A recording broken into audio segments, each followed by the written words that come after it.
আসসালামু আলাইকুম গাইস।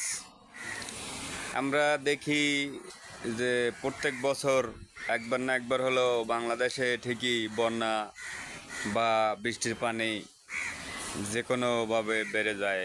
এতে হাজার হাজার ফ্যামিলি, হাজার হাজার বাড়িঘরের অনেক ক্ষতি হয়।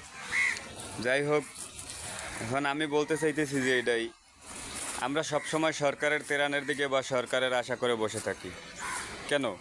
আমরা সরকারের আশা করে কেন বসে থাকি সবসময়? আমাদের কি অন্য কোনো মানুষ নাই সাহায্য করার মতন, সহযোগিতা করার মতন?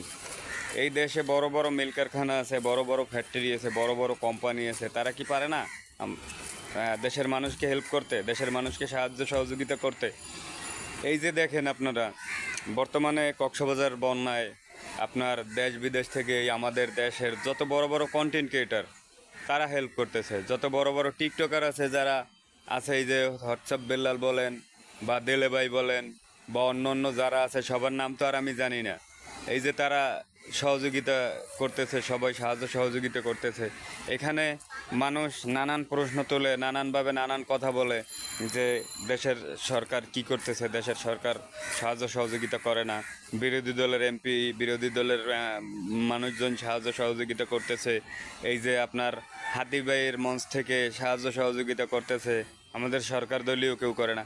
কেন সরকার দলীয় কেউ সাহায্য সহযোগিতা করে না? আপনারা দেখেন, ইতিমধ্যে দেখা গেছে যে টেরাকে টেরাকে ভরে সরকার বর্তমানে তেরানের মাল পাঠাইছে বর্তমানে। তারপরে আপনাদের এই যে অন্য অন্য যে সাহায্য সহযোগিতাগুলো পাঠাইছে, যে আপনার ডাক্তার বলেন, ফায়ার সার্ভিস বলেন, সেনাবাহিনী বলেন, সেখানে পৌঁছে গেছে। দেখেন আপনারা, আর আপনারা সবসময় সরকারের সহযোগিতা কেন খোঁজেন? আমাদের দেশে কি সহযোগিতা করার মতন অন্য কেউ নাই? সরকার তো প্রত্যেকটা ক্ষেত্রে যত বড় বড় আপনার প্রজেক্টগুলো আছে, বা যত বড় বড় আপনার এই যে বিপদ বলেন, অগ্নিকাণ্ড বলেন, ভূমিকম্প বলেন, প্রত্যেকটা জায়গায় সরকার সহযোগিতা করে। আর সরকারের এসে আমরা কেন বসে থাকি? আমাদের দেশ কি একবারে অচল? আমাদের দেশটা কি একবারে গরিব? আমাদের দেশে কি সহযোগিতা করার মতন আর কেউ নাই? আপনারা এই যে কক্সবাজার বলেন, কক্সবাজারের মানুষ কি একবারে গরিব? একবারে গরিব না।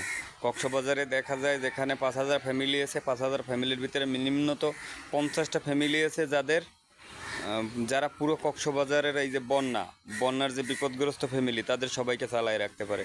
তো তারা কোথায়? তারা কেন নজরদারি বাড়ায় না এদিকে? তারা কেন এদিকে নজর দেয় না?